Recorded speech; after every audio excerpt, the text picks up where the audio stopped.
Welcome back. You're still watching Hard Copy on Channels Television. My guest is the president of the Academic Staff Union of Universities, ASUU, Professor Biodun Ogunyemi. Prof, before the break, we were talking about how much feedback you've got from government, and you said government hasn't got back to you. Well, let's take it from the statement by the Minister of Education, where he said that in response to your demands, government is, within the coming weeks, the Ministry of Finance will get back to you with a sum of about 20 billion naira. You've not got any direct information. 20 billion naira is actually not the issue now. What government needs to do is what we said earlier. In 2017, the issue of 20 billion naira came up when government said it had not abandoned the MOU of 2013, where it was stipulated that government will release 1.3 trillion over a period of 6 years. And annually since then, what government ought to have done was to release 220 billion each year. So when we asked for that, government said, well, to prove that we have not abandoned that MOU, we will release 20 billion as a mark of commitment. And that was to be done between September and October last year. So if it's coming, if we are discussing it in 2018 November, it is coming too late. And of course, too little. Is that the reason why we have statements from the government now saying that some aspects of that 2013 agreement are not implementable? You see, this issue of MOU, MOA, they are coming out of 2009 agreement. Each time government will say we cannot implement the demands fully.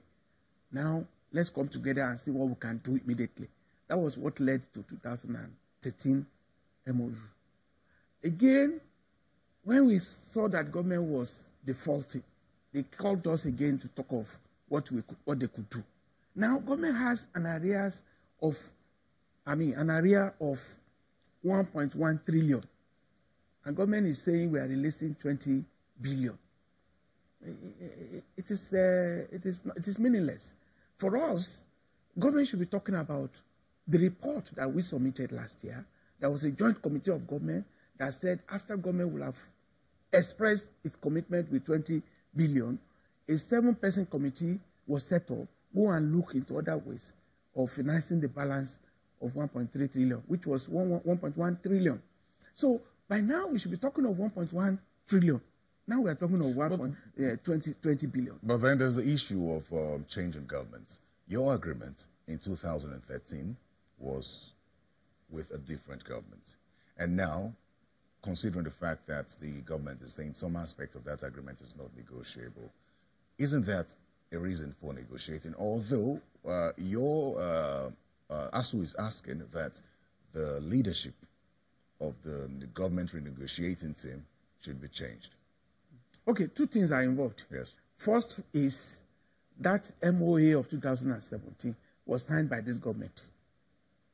So they cannot deny it. Did it involve the 1.3 trillion we're talking about? No, we've gone beyond that. Government had owned it. Okay. They owned it by saying we will commit ourselves to that MOU. To us, government had to own it. If we should be talking of anything at all, we should be talking of, well, how they will work out a timeline for releasing 1.1 trillion. And if they are talking of 20 billion, they have not started. So as for change of government, change of leadership of the negotiating team, that is another ball game. It's another ball game in the sense that the leadership of that negotiating team was preoccupied with how to inflict tuition fees on Nigerian students. For about 10 months that we started the discussion, the leader, Dr. Wale Babalaki's son, kept saying, well, we should come out with something that will be ring-fenced and that will be faultless, that will not be open to being defiled. Like saying that he had a formula that will address all the problems. I will say, well, what is this your formula? only to tell us after about 14 months into the discussion that, well, we will go back to Education Bank. By the way, Education Bank was not new. In 1993, Education Bank was introduced in this country, and it went on till about 2000, 2001, when the federal government had to wind it up. Why? Government was not fulfilling its obligations towards the bank, and there was massive corruption. The same experience we had with the People's Bank in Nigeria. So the union is against the Education Bank? We are against it because it has been experimented with for 8 years, and it didn't work. What guarantee do we have that it will work now? Also, they are saying they will give a loan of 1 million each to a student. 700,000 out of the money will be paid directly into the university, both public and private university. And we are asking them, these are students that do not have assurance that they will get job on graduation. This proposal of Education Bank by the team led by Dr. Wale Babalaki, is that why you want him to be changed?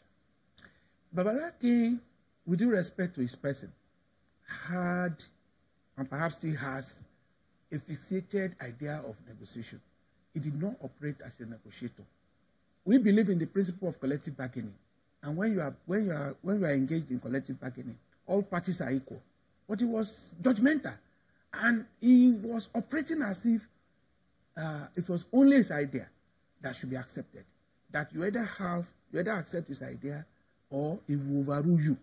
In fact, at a point in our negotiation, Dr. Wale Babalaki insisted that, well, even when we set up a joint committee, he still had his own position, and that he would not mind to write a minority report. I don't know where the leader of a negotiating team will be insisting on that. Negotiation is about consensus building. His removal, is it one of the demands to call off the strike? We have conveyed that earlier to the minister. So you will not go to a negotiating table with him? No, we will not. ASUU will not, because he has not shown us any indication that he was ready to be a negotiator. He is operating as if we are junior lawyers in his chambers. The strike is indefinite. Yes. But then again, are you not worried that we could get to this stage where the no work, no pay rule of 2013 might have to be called in? That is not new to us, and it's not enough to intimidate us. ASUU is long in this business because we know we are fighting the cause of Nigerians. But for ASUU, Nigerian university education will have gone the way of Nigerian public primary schools, Nigerian public secondary schools. Nigerians actually need to see the point. We believe we are waging a patriotic battle.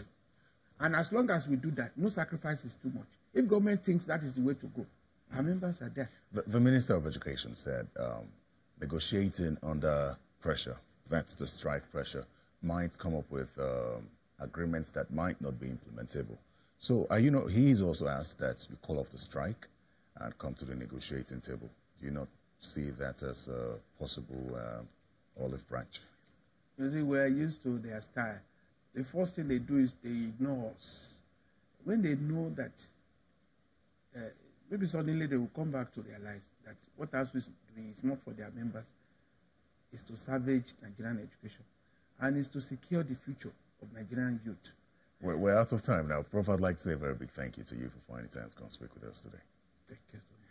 And also thank you for watching. I'd like to remind you to feel free to watch the interview again on our website, channelstv.com, and drop your feedback via our email or social media handles on your screen. That's hard copy for tonight. I'm Terry Ikumi. Good night.